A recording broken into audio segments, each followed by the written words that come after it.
Politics हमेशा आएंगी जहाँ पे एक या दो से ज़्यादा लोग बैठेंगे। फेवरेटिज्म जो है वो पॉलिटिक्स के साथ जो है वो अलाइन है। So for a leader it remains very important कि वो कॉन्शियस है। जब फैक्ट्स के ऊपर फैसले होंगे तो वो फेवरेटिज्म के साथ शायद ना अलाइन हो।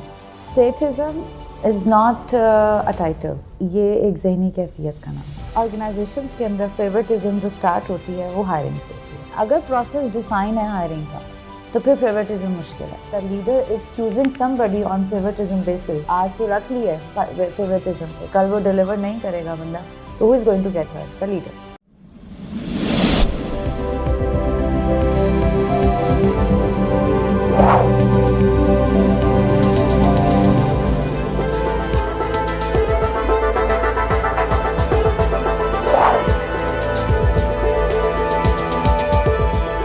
औज़ुबिल्लाहिमिनश्शैतानिर्रजीम बिस्मिल्लाहिर्रहमानिर्रहीम। अस्सलाम वालेकुम दोस्तों, हसन रज़ा आज एक दफ़ा फिर आपकी खिदमत में हाजिर है। दोस्तों आज के एपिसोड का मैं शुरुआत करूँगा एक शेर से, और वो शेर है मेरा कातिल ही मेरा मुनसिफ था। मेरा कातिल ही मेरा मुनसिफ था, क्या मेरे हक़ में वो फ़ैसला देगा। दोस्तों फेवरेटिज़म एक ऐसा टॉपिक जिस पे लोग बात नहीं करते। इदारों में फेवरेटिज़म एग्जिस्ट करता है। किस तरह से फेवरेटिज़म को अपनी पर्सनल और प्रोफेशनल लाइफ में हैंडल किया जाए, इस इम्पॉर्टेंट टॉपिक में बात करने के लिए हमने दावत दी है one of the season HR professional, a wonderful lady. I mean, she is an encyclopedia of HR. Her name is Saima Arshad. Saima Arshad is currently working as a head of HR in one multinational company. इनसे हम पूछेंगे कि किस तरह से एक इदारे में फेवरेटिज्म को हैंडल किया जाए। आइए मिलते हैं साइमा अरशद से। Thank you very much Saima Arshad for joining us today, and I am super excited today कि आज आप हमारे साथ हैं और एक बहुत ही इंपॉर्टेंट टॉपिक पे, favouritism, how to handle favouritism, इस पे हम बात करने जा रहे हैं। Welcome on board. Thank you, Hassan. It is a pleasure to come back to Qasim Ali Shah Foundation all the time. And I remember our discussion at the start of this year, and I'm meeting you at the end of the year. This tells me how busy you are. And mashallah, you have a great list of guests who come and share their ideas, thoughts on very important topics pertaining to talent HR. And it is the need कि youth को और different organisations को इस किस्म की information जो है वो मिलती रहे। एग्रीड। अच्छा, हम आप ज़रूर टॉपिक पे बात करेंगे, थोड़ा सा हम आपका जर्नी जो है ना उसको डिस्कस कर लेते हैं। I mean you are such an amazing and super HR professional, 20 years plus का working experience, multinational company, I mean structured organisation, unstructured organisation, ज़बरदस्त एक HR का बैकग्राउंड। और मैं तो पर्टिकुलरली आपके बारे में यूज़ करता हूँ कि इंसाइक्लोपीडिया ऑफ HR है माशाल्लाह। आप कैसे ये सफ़र स्टार्ट किया HR का? सोचा हुआ था कि मैंने HR में आना है, बाई चांस था या बाई चॉइस था? So amazing journey and very very enriched with a lot of experience and very blessed while having a lot of mentors and teachers around, good bosses. So journey, अगर I keep on telling to my students and to my team कि I usually draw a timeline कि आज मैं यहाँ हूँ, and then year on year I draw a timeline, and if I look back when I graduated and what came into my way and how did I decide, etc., and what was Saima by then and what is Saima today. So I see a lot of difference, and it gives me a lot of kick, encouragement, and a lot of blissful feeling. Was never easy. I think good things are not easy, and you need to be passionate to get to those things. So yes, I have worked with structured organizations. I have worked with national organizations. I'm currently working with a multinational. So I have seen a lot of 180 degrees, cultural changes, etc. I think for a good professional, the very important element is to be adaptable and flexible, and not to shun good ideas and best practices, but keep on coming back to the drawing board and present what is right. So resilience is very important, consistency is very important, hard work is important, but उससे भी ऊपर resilience remains very important. कोई ऐसा time आया हो, कोई ऐसा लम्हा आया हो जब आपको लगा हो यार कि ज़िंदगी रुक गई है, उस लम्हे को कैसे हैंडल किया? Every human being has different timings जहाँ पे ये sentiments जो हैं वो सामने आ सकते हैं, and this actually tells that you are a human, you have a heart, so you feel. Usually ये जो चीज़ें होती हैं, ये थॉट्स हम कहते हैं ये थॉट्स हैं, बट एक्चुअली वो फीलिंग्स होती हैं जो थॉट्स की सूरत में मैनिफेस्ट होती हैं. So yes, there has been moments जहाँ लगता है इंसान को कि इंसान स्टक है पर्सनल और प्रोफेशनल लाइफ दोनों में. So I think the good thing which I learned from my mentors and teachers is that take a step back, get out of this situation, उसको पूरा रिव्यू करें और देखें कि what is that where you want to go, what is stopping you, और फिर accordingly alignment करें. तो सर बड़ा बुकिश सा जवाब है ये, लेकिन अगर हम इसको प्रैक्टिकल लाइफ में देखें तो होता ऐसे ही है और होना भी यही चाहिए. अगर आप उस मोमेंट में स्टक हो गए और उसकी मिसाल ऐसे ही होती है जैसे अगर आप साहिल समंदर पे, सी साइड पे, सी शोर पे, if you get yourself stuck into that wet mud, so you will keep on getting more inside.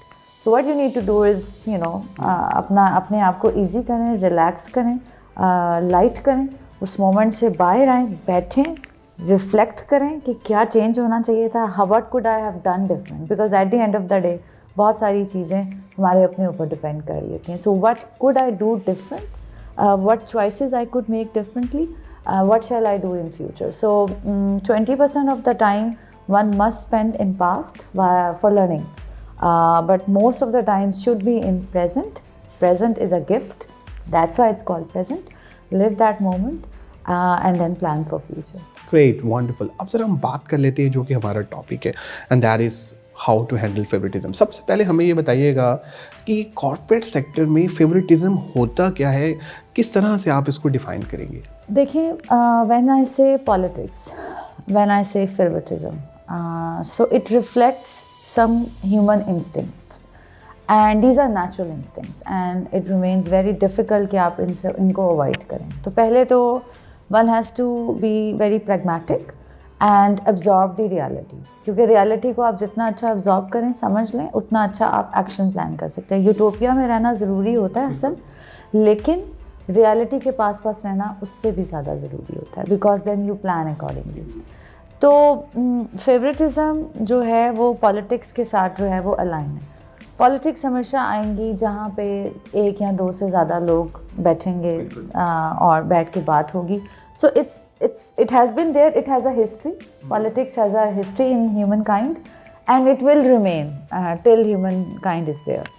तो one has to manoeuvre and plan. तो फेवरेटिज्म पॉलिटिक्स का हिस्सा होता है और ये एक इंसान की नेचुरल इंस्टिंक्ट भी होती है, इंक्लिनेशन भी होती है, और उस स्टीरियोटाइपिंग से जो है वो आपको दूर रहना पड़ता है, पॉजिटिव स्टीरियोटाइपिंग से.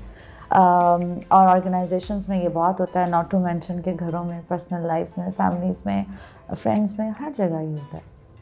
इसके लिए ज़रूरी ही है कि फॉर अ लीडर, पहले मैं लीडर की बात कर लूँ और फिर मैं कल्चर की बात कर लूँ कि HR कैसे सपोर्ट कर सकता है. So for a leader it remains very important कि वो कॉन्शियस रहे, और कॉन्शियस रहे अपने बायसेस के लिए कि क्या उसके बायस हो सकते हैं और क्या नहीं हो सकते. और जब वो whenever he or she is interacting or making a decision, उसको अपनी लीडरशिप हैट पहननी चाहिए, वो पर्सनल हैट उतार देनी चाहिए. बड़ा मुश्किल होता है, I understand that, but then यही तो रोल है लीडर का कि उसने पर्सनल बायस से, पॉजिटिव बायस से, फेवरेटिज्म से कैसे रहना है और फैक्ट्स के ऊपर फैसले करने हैं. जब फैक्ट्स के ऊपर फैसले होंगे तो वो फेवरेटिज्म के साथ शायद ना अलाइन हो, जब आप फैक्ट्स को सामने रखेंगे. और भी बहुत ज़्यादा इंपॉर्टेंट है, because we are humans Hassan and we are ought to make mistakes. It's very important that you take along anybody else in that decision, ताकि आपका पर्सनल बायस जो है वो साइड पे हो जाए. आप फैक्ट्स उसके साथ शेयर करें and then enable yourself along that partner or peer or buddy to make that decision if you know that you have a tendency to make biased decisions. तो ये एक हेल्प लेनी बहुत ज़्यादा ज़रूरी हो जाती है टाइम्स. अब टीम से भी हेल्प ले सकते हैं, सुपरवाइज़र से भी हेल्प ले सकते हैं, because you know that you can be biased. But वही वाली बात कि for a leader self awareness का लेवल बहुत ज़्यादा ज़रूरी होना चाहिए, because if you know that you have a tendency then you can make actions. Agreed and wonderful, rightly said. अच्छा साइमा, एक और बड़ा इंपॉर्टेंट क्वेश्चन जो कि I mean I am also in a corporate sector, तो अक्सर सेठ साहिबान जो हैं वो कहते हैं कि जी कि यार हमारे पास ना दो तरह के लोग काम करते हैं. एक बड़े वफादार जो हम कहते हैं चुप करके कर लेते हैं, एक है कॉम्पिटेंट. वो ये कहते हैं हमें ज़्यादा लोग वो पसंद हैं जो कि वफ़ादार हैं। कॉम्पिटेंट जो होता है या जिसको थोड़ा बहुत काम का होता है वो हमें बहुत जल्दी छोड़ के चले जाते हैं या उनमें थोड़ा एटीट्यूड का इशू होता है। तो क्योंकि आप लीडर की बात कर रही हैं तो आप ऐसे सेठ साहिबान को क्या सजेस्ट करेंगे या रिकमेंड करेंगे कि भाई वफ़ादारी खाली नहीं देखनी, साथ में कॉम्पिटेंसी भी देखनी है? With your permission, Hassan, I want to make a statement. Sethism is not a title. ये एक ज़हनी कैफियत का नाम है और वो हर इदारे में हो सकता है। और पाकिस्तान में तो बहुत ज़्यादा है। I mean, like, yes, you're right. And I learned this from one of my mentors, Haroon Waheed, and I have seen it everywhere. तो वो कहीं पे भी हो सकता है, एक सेठ एक लीडर कहीं पे भी हो सकता है, ये कैफियत का नाम होता है। और अगर हम इसको थोड़ा सा, with all due respect to all the viewers, अगर हम इसको थोड़ा सा देखें तो ये कैफियत जो है ये डिफ़ाइन करती है कंट्रोल कैसे किया जा सकता है चीज़ों को। वेरी कंट्रोल फ्रीक जो लोग होते हैं ये उनके साथ थोड़ी सी अलाइन करती है। और बहुत सारे ऐसे लोग होते हैं जो अपनी बहुत सारी चीज़ों को कंट्रोल्ड लेके चलना चाहते हैं, बट वो सेठ कैफियत से दूर भी रहना चाहते हैं। They want to empower, they want to gain the trust, they want to share the values, लेकिन मुश्किल होता है पीछे होना। सो एनीवे, तो मेरे ये ख्याल है कि येस, मेरा मैसेज ऐसे तमाम लोगों को जो अपनी चीज़ों के ऊपर कंट्रोल रखना चाहते हैं, and they want to be very focused on what they want to do and they want to control each and every factor, and hence they like those people who bow more and align, toe the line with them, and do not raise a conflict. And मेरा message यही होगा कि healthy conflict बहुत important होता है। I welcome everybody, the viewers as well, to read a book, 5 Dysfunctions of a Winning Team. And उसमें बहुत healthy conflict के बारे में बात किया गया कि जो artificial harmony होती है, जब आप टो लाइन करवा लेते हैं अपने उस कंट्रोल्ड फ्रीक सिनारियो को लेके, and when you get the other person to toe the line, innerly he is not aligned but outerly at the face of it is saying yes I am there. So जो yes boss वाला culture है वो जा रहा है। अगर organisation को creativity चाहिए, इनोवेशन चाहिए, आगे बढ़ना है, प्रोग्रेशन चाहिए, सो पॉजिटिव कॉन्फ्लिक्ट बहुत ज़रूरी होगा। बिल्कुल ठीक। अच्छा, एक और बड़ा इंपॉर्टेंट क्वेश्चन, क्योंकि आज का जो एक्सपीरियंस है स्ट्रक्चर और अनस्ट्रक्चर ऑर्गेनाइजेशन में दोनों में है, फेवरेटिज्म की जो रेशियो है वो ज़्यादा एमएनसीज में होती है या लोकल कंपनीज में होती है? हर जगह। देखिए, and I go back to my initial comment. मैंने कहा कि favouritism is something which is related to human behaviour, और human behaviour is a common nature instilled in our instinct. So ये हर जगह होती है। डिपेंड ये करता है कि कल्चर में, एचआर में, टॉप से सिस्टम्स कैसे बने हुए हैं जो इसको फ्लरिश होने देते हैं या इसको कर्टेल कर देते हैं। क्योंकि बहुत दफ़ा बहुत ऑर्गेनाइजेशंस में इसको फ्लरिश भी किया जाता है और बहुत ऑर्गेनाइजेशंस में ट्रांसपेरेंसी की बेसिस पे इसको कर्टेल भी किया जाता है। सो ये डिपेंड करता है कि उस ऑर्गेनाइजेशन के सिस्टम्स कैसे हैं। I don't want to say that multinational में ये नहीं होता या मल्टीनेशनल में ये होता है। इट रियली डिपेंड्स कि ऑर्गेनाइजेशन के अंदर सिस्टम, लीडर से थॉट क्या फॉलो हो रही है, सिस्टम क्या बना हुआ है। And at the end of the day, I think Hassan, I have witness that anything and everything trickles down from top, period.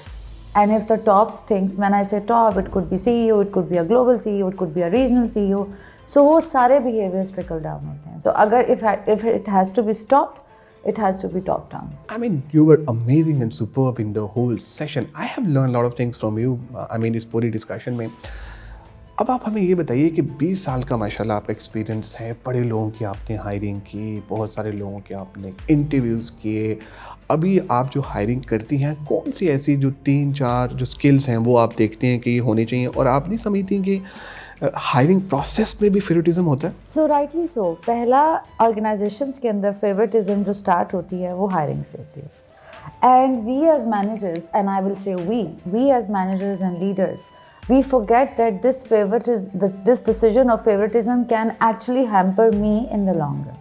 तो फेवरेटिज्म की बेसिस के ऊपर आप चेरी पिक तो कर लेते हैं। यही मैंने आपसे कहा ना कि ऑर्गेनाइजेशंस ने सिस्टम्स कैसे बनाए हैं। अगर प्रोसेस डिफाइन है हायरिंग का तो फिर फेवरेटिज्म मुश्किल है।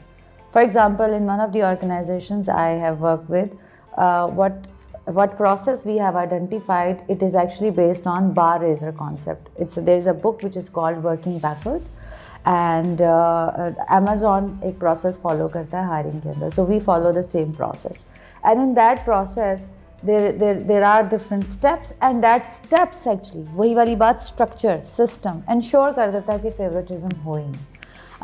And then if the leader is choosing somebody on favoritism basis, on bias basis, then there is a bar raiser who can veto the decision, and bar raiser can be any. So culture इस चीज़ को promote करे, ये भी बहुत ज़रूरी है. Otherwise हमारे leaders mind कर सकते हैं कि how can you veto my decision.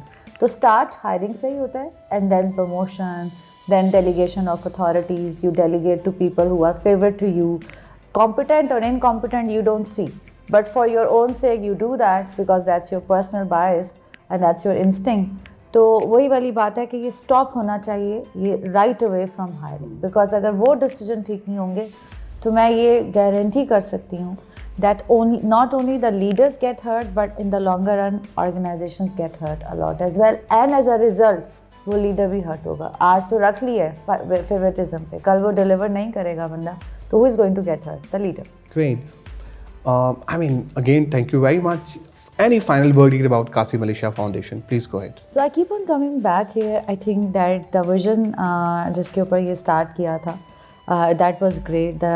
In my understanding, the vision was to create a lot of awareness in the youth, get them under one roof, create a learning and enabling environment for them. I think in a country like ours, जहाँ पे इतना potential है, इतना talent है, इतने graduates हैं, one needs a lot of forums where their energy and potential gets channelized. So thank you very much for creating this opportunity for youth.